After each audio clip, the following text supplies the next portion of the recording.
How do you import a Bible into OpenLP? You're going to come here to File. Yes. First of all, I'm going to be importing an XML Bible. That is the same Bible which I also imported into Horrix last time.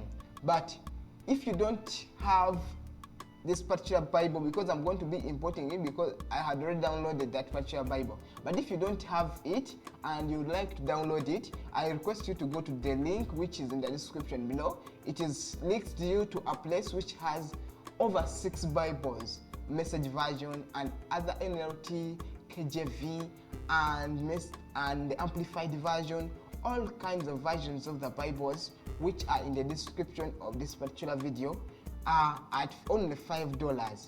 But you can use the code, or you can use a code shortcutguide. You can write there my name, then this channel name, and you'll get those particular Bibles, to download those particular Bibles at only $2.